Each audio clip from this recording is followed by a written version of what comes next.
Hello, everyone. My name is Andrea Troncoso. I am the chair of the working group Storytelling and Other Arts. It's one of the many working groups of the European Citizen Science Association. And we are really glad to have you all here. The reception and the enthusiasm was great. So I think we will be able to enjoy a very nice workshop. We will learn a new skill and we will get inspired by CJ, who is joining us from Japan. So without further ado, thank you everyone who is here now and who will join later probably. And let's get started. Great. Thank you, Andrea. And thank you so much, Paul, for having me. And thank you to everybody who has shown up in their busy schedule for this workshop, Learn How to Sketchnote for Citizen Science. So my name is CJ, and I will be your facilitator for these next 2 hours. And I hope that you come away from this with a better understanding of Sketchnote and also a better understanding perhaps of how your own project can be visually represented. So let me start with like a little info background. My name's CJ, and I am an American that is living abroad or has been living abroad in Tokyo for the last 6 years. This was me some years ago, years and years ago. And I used to do sketchnoting both professionally and as a hobby.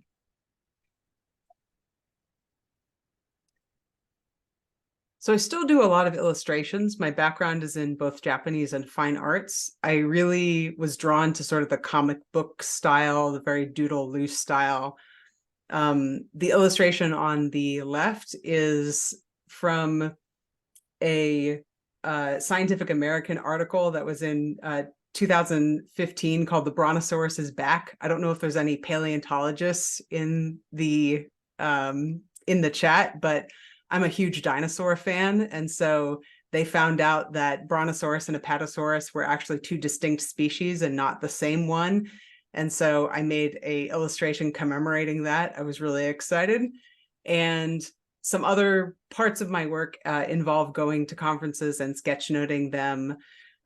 Some of them are hobbies, some of them are ones that are professional work. In general, I just love capturing talks and I think capturing really complex topics in doodles.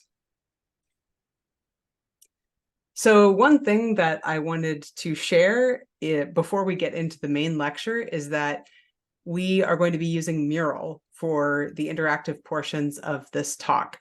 And so if you haven't already, take a moment to get this Mural board link. I'm going to send it in the chat. And also to... thank you so much. Thank you. And also, if you'd like to upload directly to the board your sketches for this session, please download the Mural app on your phone. You can also take a picture, then upload it to your computer, and then upload it from your computer onto the mural.co website. That's also fine too, but the idea here is that we're going to be sharing our sketches together.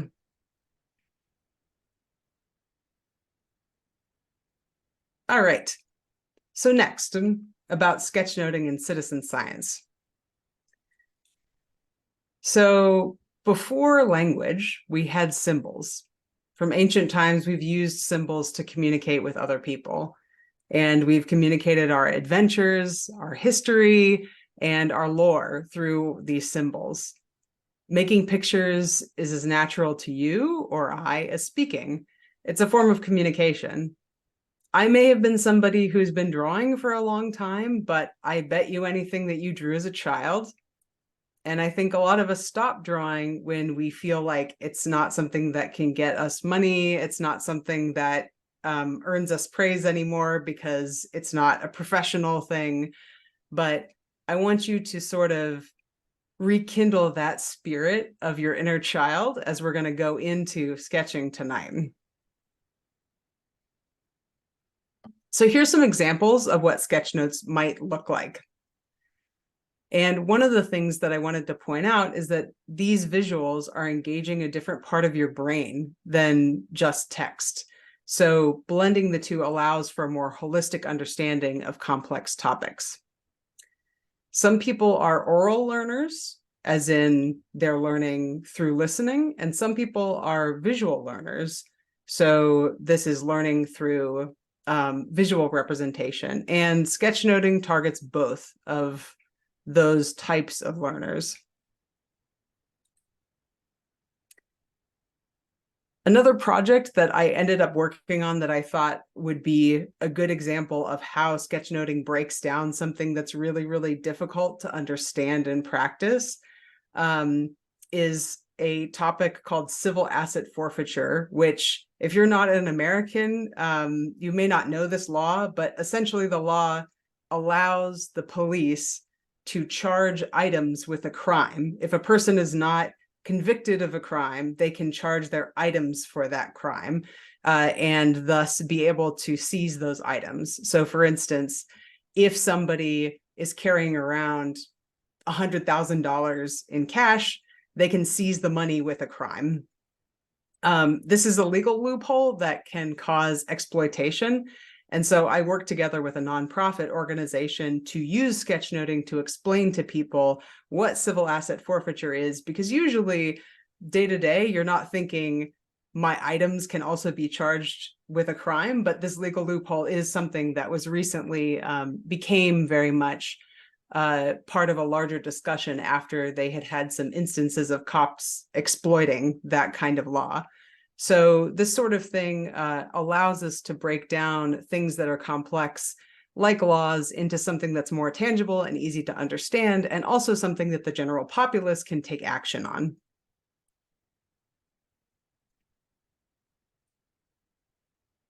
There we go.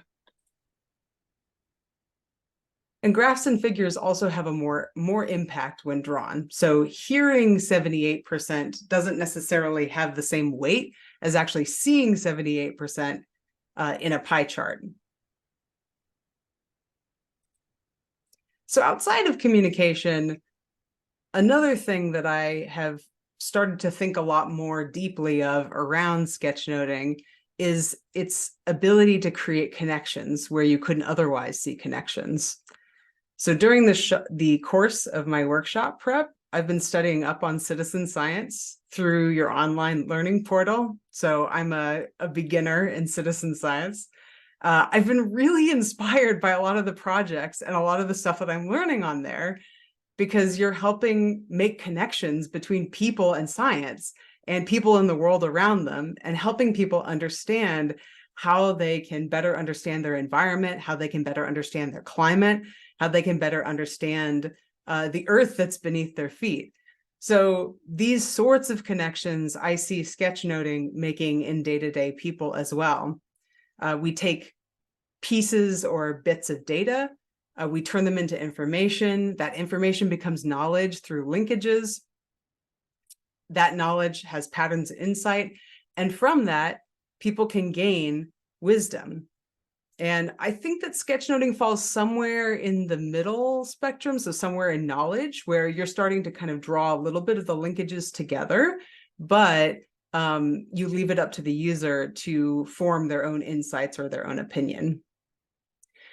So sketchnoting can help you in two ways. One, it can help you engage others in more ways than just listening. And it can also help you personally make connections to your work you never thought possible. I personally have seen this in my work when I'm writing something down and when I'm drawing something down. It activates different parts of my brain and makes me think more seriously and critically about the key parts of the things I'm trying to communicate. Okay, let's continue. So one of these ways that sketchnotes can inspire these connections is, one, to inspire volunteers or ordinary citizens to become citizen scientists. In fact, as I'm learning more through citizen science and through Andrea, I really have started to cultivate a very deep respect, and also starting to think to myself, okay, so like, what are the programs in my area that I can get involved with? Another is to educate and explain specific data collection methods. So this might be how to take a photograph with your phone. This might be how to set up a sensor. This might be how to categorize something if you're looking at a satellite view, these sorts of things. And then also how to excite potential grant givers about your project's value. So this could be, it could be people who are grant givers, it could be your colleagues. It's a great way of inspiring people to engage more in the work that you're doing. So this is rule number 1 of this session, and I want everybody to remember this, which is rule number 1 of this session is don't focus on drawing well, okay? Because sketchnoting is all about listening, the stuff that we do with our ears, and speed. So this is about eye-hand coordination and listening. And I say this because I think a lot of folks get caught up on, well, I can't draw this, so I'm worried that I won't be able to draw people well. I'm worried that I won't be able to draw this well or that well. And that's totally okay. I want to say, don't worry about it, but I really just want to say, forget about it. In this session, we're going to be focusing on speed primarily. So, the next part is, how are we going to sharpen our listening skills? So sketchnoting requires us to move both of our brains and our hands.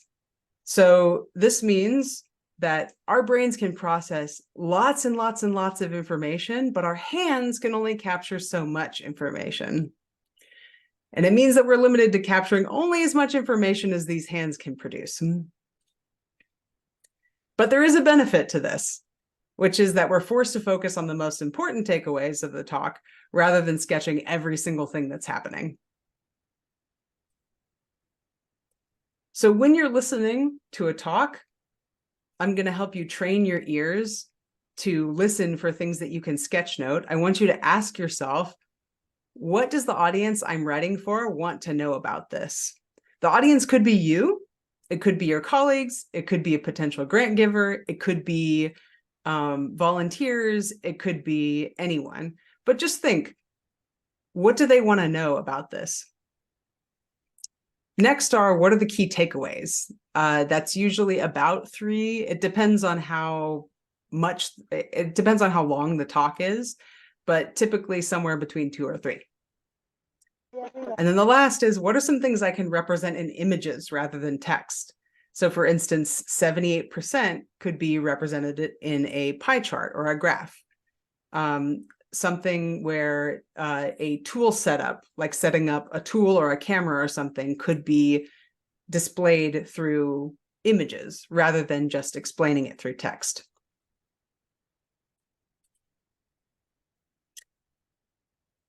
So next, we're going to go into an exercise on how to train your ears, and then I will do some mural troubleshooting while y'all are doing that. So first off, I wanted to say a huge thank you to the community for submitting videos explaining their projects. Normally, I would just use general academic videos, but I think this is going to be really great to hear projects from your other colleagues and peers, and to sketchnote them. So I listened to every single one, and I wanted to include every single one, but due to lack of time, we could only do 2. So I will be showing 2 of 2 citizen science projects here, and then the rest are going to be available on the handout that I'm going to give you at the end of the workshop so that you can train your ear on even more projects. Now, what I want you to do is I want you to take notes on anything that's convenient. So pen, sheet of paper, could be like an open Google Docs or a note or something like that. Because what we're going to be doing is we're going to be listening to we're going to be listening to videos and then taking notes.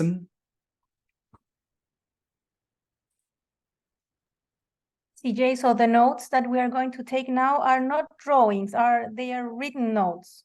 That's correct. That's correct. Mm-hmm.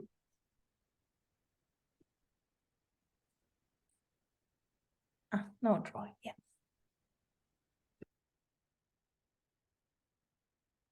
Yep. Okay. So first, let's listen to our first project. And remember, no drawing at all. Just listen. In fact, I would say we're going to listen first. It's about 5 minutes, so you should be able to keep it in your general memory. And listen, and then we're going to take notes. Okay.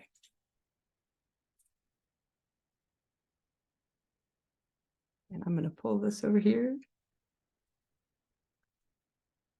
All right, first off is the project Mammal Web, and hopefully y'all can hear this.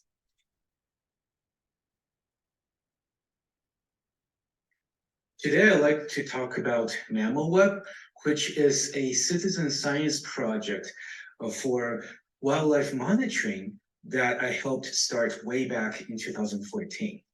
The project started in Durham in Northeast England, where we worked with local communities in the region to use motion sensing camera traps to monitor the wildlife that would show up in their communities. They're really excited by the photos that they would capture of animals that they didn't realize lived in their villages and towns. They're also excited to see the videos that can be captured with these camera traps, which I think is really exciting imagery as well. Now, what happens is that once people get these images, they will upload them to our web platform where anyone with an internet connection can come and collaboratively classify the animals that show up in these images. If you visit Mammal Web, you will also see interactive visualizations where you can explore the data set and the bigger picture of wildlife diversity and distribution that we are putting together collaboratively. The data also shows us temporal patterns, such as in this case, the diurnal observations of red foxes from specific places. And since Mammal Web really started growing in 2015, we've had the help of more than 200 citizen scientists who have set up camera traps to do wildlife observations. They've contributed more than 350 years worth of cumulative observation time, which is so much more than individual scientists can do on their own. These citizen scientists have uploaded more than 2 million photos to our web platform that's being classified together by hundreds of online users. And during this time, I also was very lucky to work with the British Ecological Society and our local Belmont Community School, where the local secondary school students designed and developed science outreach activities around Mammal Web. The classified data set can also be used to train machine learning algorithms for automated species identification. And I'm pleased to say that by now, Mammal Web has actually grown into an international network across 5 European countries where citizen scientists are collecting wildlife images together. Thank you very much for coming today. And I hope this has been interesting and useful to your workshop.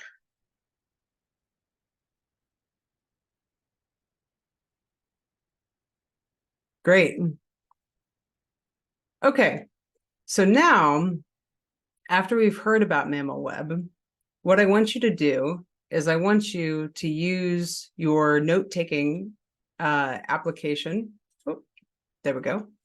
And ask yourself, what do you want to know about this presentation? What were some of the key points that stood out to you? And write down those key takeaways, up to 3 key takeaways. And then what are some things that you can represent in images rather than text? So I want you to underline those words. So I'm going to set a timer on the mural board for 5 minutes. And I will let y'all think about that and write down your impressions of the video. Okay, I'm starting the timer right now.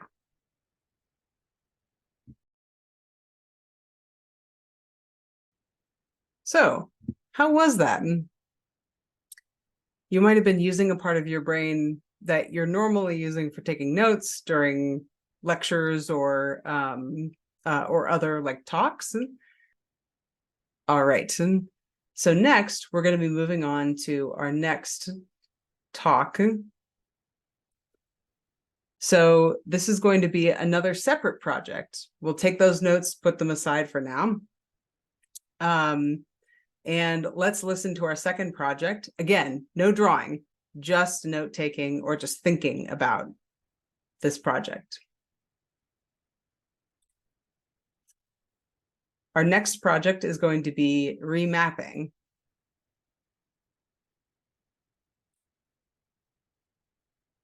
There we go.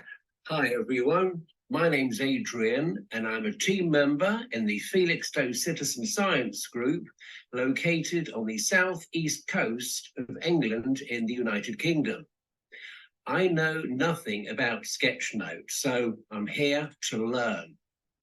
The example of citizen science which the Felixstowe Citizen Science Group recently completed concerns the remapping of an area of local woodland. It's called Abbey Grove, and it's an area of just under 4 hectares. Remapping is an exercise in creating a new map, which contains the type of information which is of interest to the map-making group itself. So you might think of it as a form of democratic map-making. It's quite different to official and elite maps. So it's sometimes called collaborative map making, because the remapping is the result of collaborations among people, some of whom might never have created a map before. When the finished remapping of Abbey Grove was completed, there were 9 panels of information. First, there's information on actually how to find Abbey Grove once you've arrived in Felixstowe. That links to another panel entitled Core Data, which includes location coordinates of Abbey Grove. So that's for people who may never visit Felixstowe, but who may still be interested in Abbey Grove through this remapping exercise.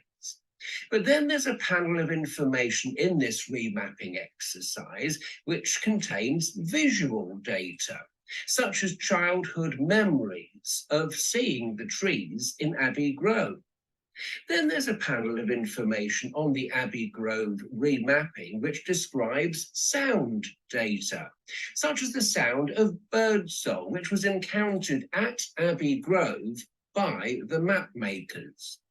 But the remapping also includes touch data, from memories of touching the tree bark or long grass in the area. Interestingly, there's also information on the therapeutic effects of walking in Abbey Grove and in making this new map of the area. So the remapping includes reference to meditations in Abbey Grove. It also includes experiences of reconnecting to the place in many ways. So I hope that is of interest to you. Thank you for listening to me. And thank you, Adrian, for sharing. Oops. All right, so again, like before, we want to ask yourself, what do you want to know about this? What are the key takeaways? And what are the things that you can represent in images rather than text? And underline those words. So again, I'm going to set a timer on the mural for 5 minutes, and we're going to start that timer. Here we go.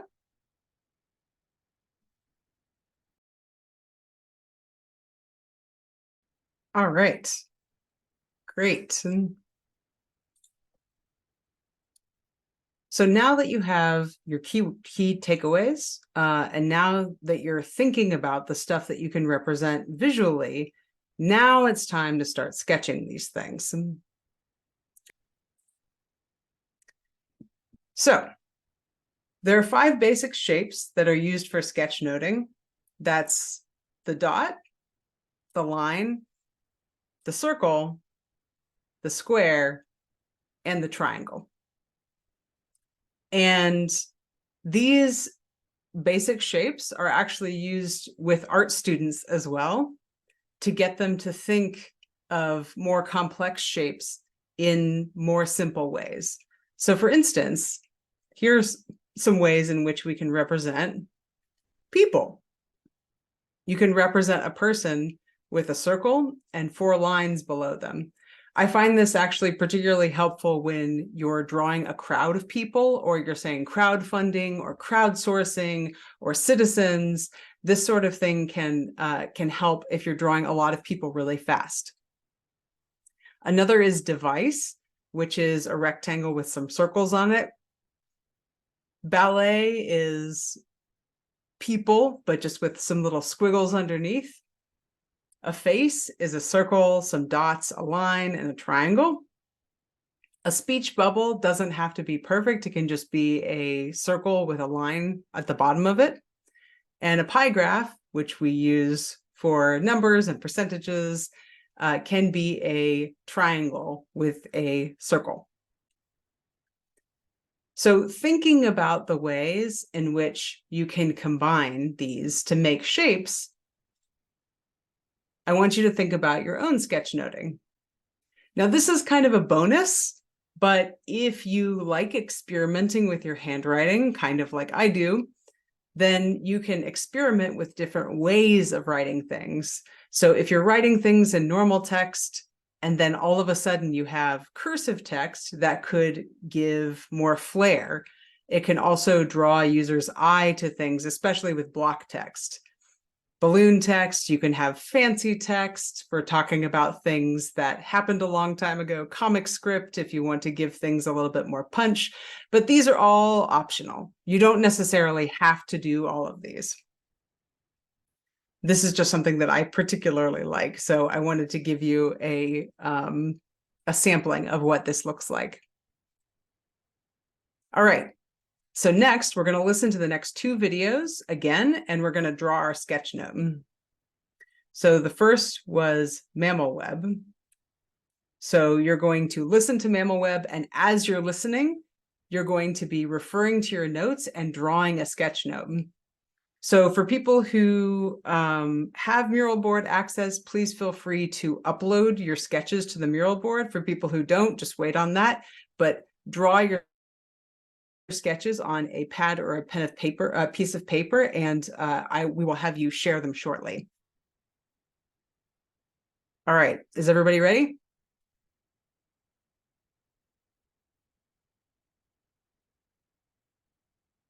Today, I'd like to talk about Mammal Web, which is a citizen science project for wildlife monitoring that I helped start way back in 2014.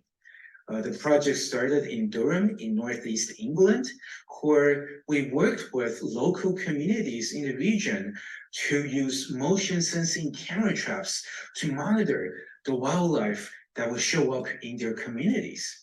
They're really excited by the photos that they would capture of animals that they didn't realize lived in their villages and towns. They're also excited to see the videos that can be captured with these camera traps, which I think is really exciting imagery as well. Now, what happens is that once people get these images, they will upload them to our web platform where anyone with an internet connection can come and collaboratively classify the animals that show up in these images. If you visit Mammal Web, you will also see interactive visualizations where you can explore the data set and the bigger picture of wildlife diversity and distribution that we are putting together collaboratively. The data also shows us temporal patterns, such as in this case, the diurnal observations of red foxes from specific places. And since Mammal Web really started growing in 2015, we've had the help of more than 200 citizen scientists who have set up camera traps to do wildlife observations. They've contributed more than 350 years worth of cumulative observation time. which is so much more than individual scientists can do on their own. These citizen scientists have uploaded more than 2 million photos to our web platform that's being classified together by hundreds of online users. And during this time, I also was very lucky to work with the British Ecological Society and our local Belmont Community School, where the local secondary school students designed and developed science outreach activities around mammal web. The classified data set can also be used to train machine learning algorithms for automated species identification. And I'm pleased to say that by now, MammalWeb has actually grown into an international network across 5 European countries where citizen scientists are collecting wildlife images together. Thank you very much for coming today, and I hope this has been interesting and useful to your workshop. Great. I have my own animal here as well, too. My cat just came by. All right. So next, for folks who can, take a photo and share it to Mural. So you should see that there are multiple boards, and the board right below the one where you took your notes is where you can share some of your sketch notes. And this functions 2 purposes. One is so that you can share to other people without necessarily having to present. But the other is for you to get inspired by your other co-collaborators' sketch notes. So take a look, take some time to upload. I'm going to set the timer for 3 minutes as we're uploading stuff and getting things sorted out so that you can have some time to upload. Here we go.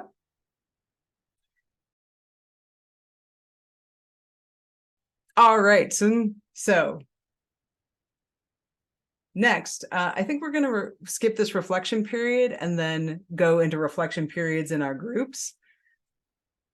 So the next part is we're going to be drawing Adrian's talk on remapping. All right, is everyone ready?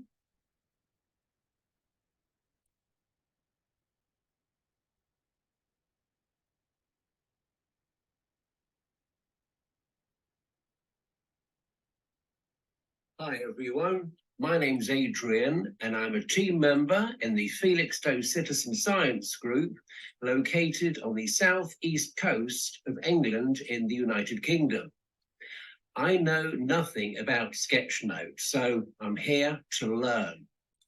The example of citizen science which the Felixstowe Citizen Science Group recently completed concerns the remapping of an area of local woodland. It's called Abbey Grove, and it's an area of just under 4 hectares. Remapping is an exercise in creating a new map, which contains the type of information which is of interest to the map-making group itself. So you might think of it as a form of democratic map-making. It's quite different to official and elite maps. So it's sometimes called collaborative map making because the remapping is the result of collaborations among people, some of whom might never have created a map before. When the finished remapping of Abbey Grove was completed, there were 9 panels of information. First, there's information on actually how to find Abbey Grove once you've arrived in Felixstowe. That links to another panel entitled Core Data, which includes location coordinates of Abbey Grove. So that's for people who may never visit Felixstowe, but who may still be interested in Abbey Grove through this remapping exercise. But then there's a panel of information in this remapping exercise which contains visual data, such as childhood memories of seeing the trees in Abbey Grove. Then there's a panel of information on the Abbey Grove remapping, which describes sound data, such as the sound of birdsong, which was encountered at Abbey Grove by the map makers. But the remapping also includes touch data, from memories of touching the tree bark or long grass in the area. Interestingly, there's also information on the therapeutic effects of walking in Abbey Grove and in making this new map of the area. So the remapping includes reference to meditations in Abbey Grove. It also includes experiences of reconnecting to the place in many ways. So I hope that is of interest to you.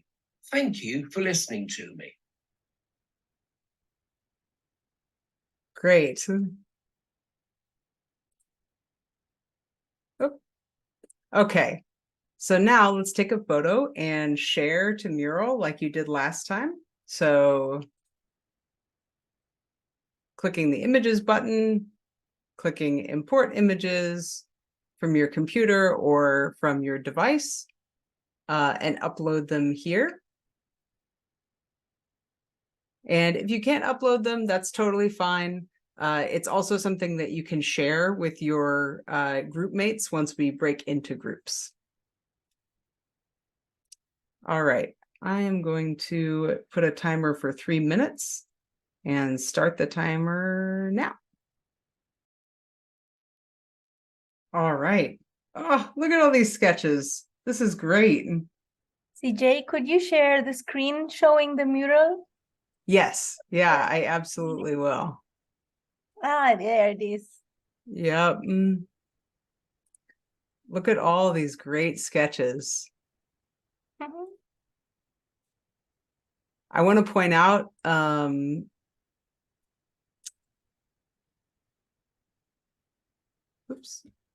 wanted to point out this person who is using a triangle and a rectangle to represent a deer. Very clever. And I think that I'm seeing some good, simple sketches of different animals and maps. Yes, yeah, people gathered around a map together.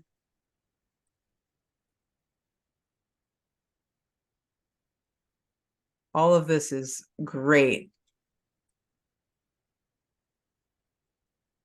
Perfect, perfect.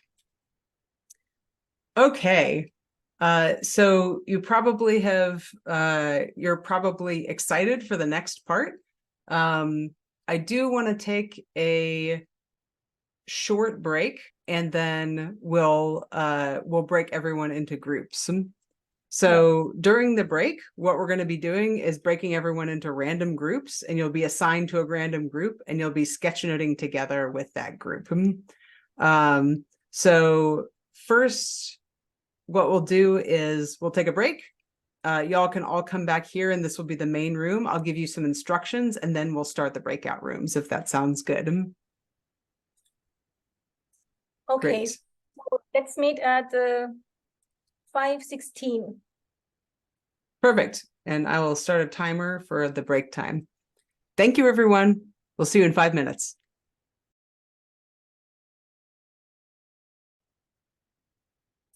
Okay. All right. I hope everybody had a restful break, a restful 5-minute break. So let's move on to the next part where y'all will have practiced sketchnoting now twice.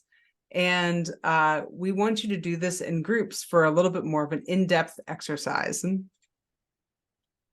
So this is about training your sketchnoting muscles. So first, we're going to split you into groups of 4 to 5 people.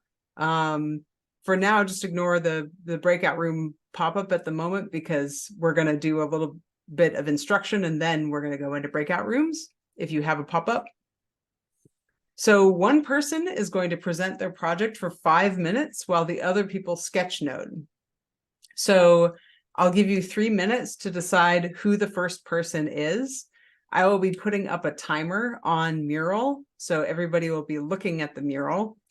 People who have access to Mural, feel free to upload your sketch notes to Mural. People who don't have access, just sketch and hold the sketch up to the computer and show other people.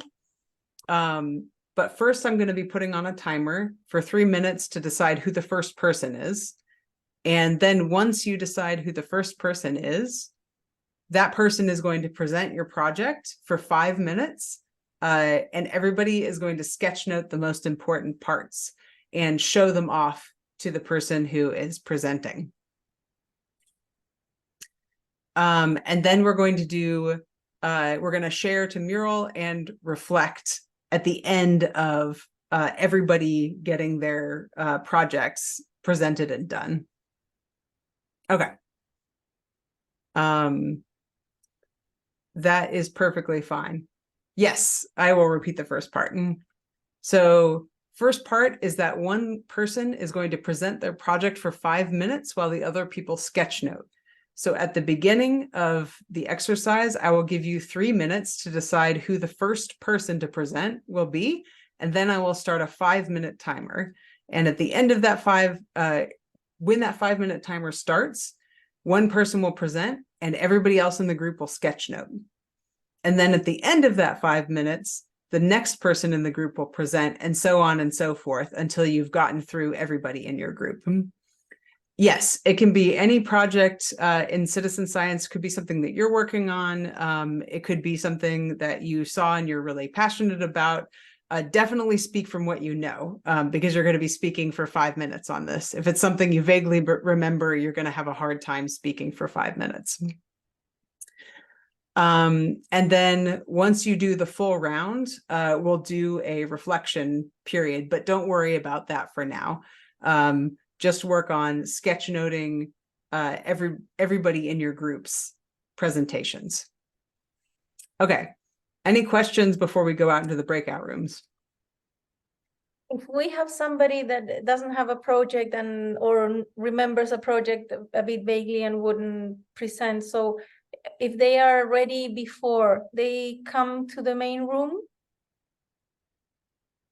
Wait, can you repeat that? If there is somebody not presenting, so there is not a round of 4 and they're ready with their presentations and their sketch notes earlier, they come to the main room. Yes, that's right. So come back to the main room once you've finished all of your presentations. Yes, thank you, Andrea. All right. If that works for everyone, then let's go into the breakout rooms. The workspaces are going to be named like Team Pangolin, Team Eagle. In your group, just pick your favorite animal and go onto that workspace. I will show you. Here are all the different spaces you can choose from. All right, let's start up our breakout rooms. All right, welcome everybody back to the main room. Some of you may not have finished your sketches, and some of you may not have had time to present, but I think we had three presentations worth.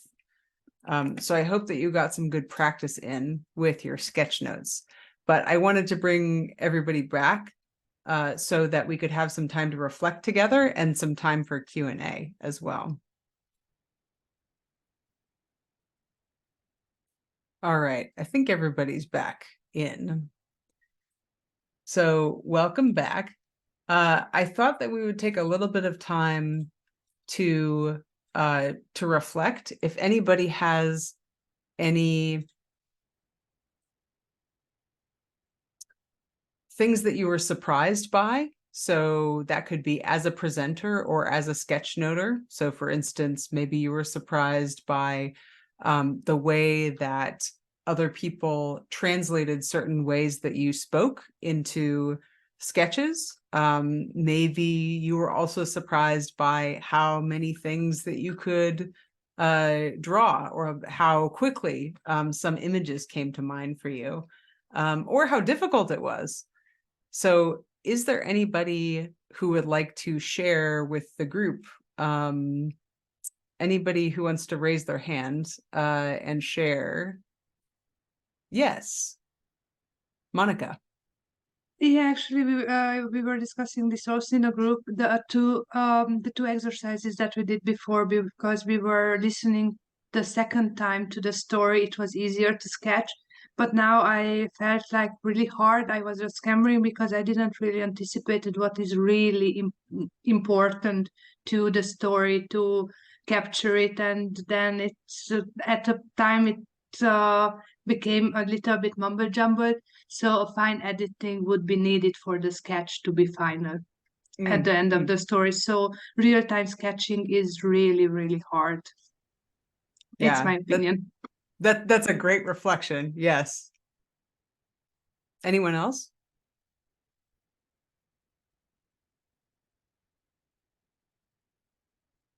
Yeah, Josh. Hi, so yeah, I guess I just like to echo that I find it incredibly challenging. I suppose not having much experience drawing, not regularly, certainly anyway. Having your brain starting to think in, because I'm always about, right, how can I capture this information? So my brain's kind of struggling between writing the text down, which I'm familiar with and can capture information, but also seeing where I can fit images in. And I think it would take, I think I need some practice with this for sure. Yes, for sure. It is something that requires multiple listen throughs. I think there are quite a few sketch artists who will listen to talks that are pre-recorded first before going to live events. But yes, you're absolutely right. What about you, Deb? I really like how Pauline and Vero in my team, they really avoided using a lot of words in the illustrations. It's the frog team, by the way. And even like if Pauline used the word, it was quack, which is a representation of the sound of frogs that are being monitored, which I hadn't thought, and it makes it really cute. And yeah, that's one of the things I expressed to them, that when I was trying to do it, I was using a lot of words, and they really didn't use a lot of words, and I like that. Great. Yeah, thank you for sharing. What about you, Kirsty? My apologies. Right. We were saying in our group actually how it was quite difficult to capture concepts more than physical things. So we had a couple of projects that were about really obvious things to draw. So they were about biodiversity or radiation or people's homes. But then we had others that were about culture change or history. And those were a lot more difficult to draw something for. And that's when you ended up actually using quite a lot of words and different types. In my case, I attempted to do some different fonts. Didn't really work, but it was worth a try to try and capture those conceptual things. So that was something we were talking about because it was really quite tricky. Yeah.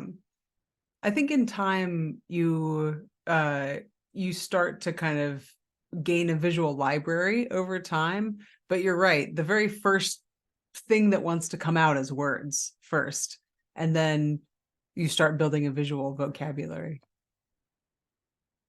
Andrea. Yeah, just related to what you just said, I was thinking of a Pictionary, a visual library, and it's a cool idea if we open a mural or whatever open tool where we could go and post our ideas for different concepts, and then we can go there and get some inspiration. And if you, CJ, have models or examples of visual libraries or Pictionaries, it would be super helpful. Maybe we can create something for having it open forever, and we put ideas there. Yeah. Something that I recommend to everyone to look at is the site called the Noun Project. It's an iconographic site that uses symbols, and you can type in words and it'll show a bunch of designers that have user-generated symbols. So it's a good visual library to pick up. Mhm. Okay, we'll do one more question. Kiara?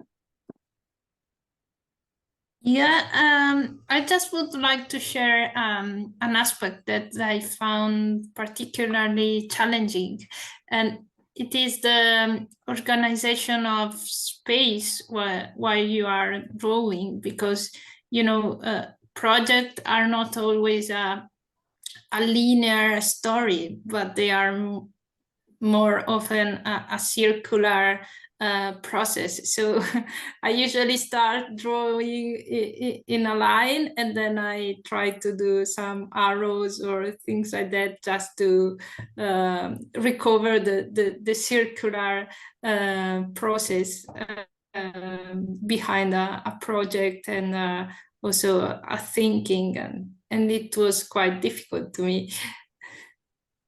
Yes. Yeah, that is absolutely something I run into a lot as well, is having that kind of, how do I say, like you start drawing something and then you realize the linear flow is different than what you thought it was, and then, you don't have space on the paper. Yeah.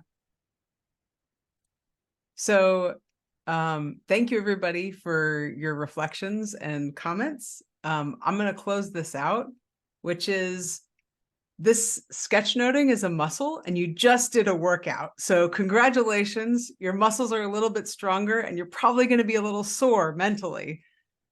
So if you want to practice your sketchnoting, Youth Citizen Social Science Contributing to Social Inclusion is happening in December.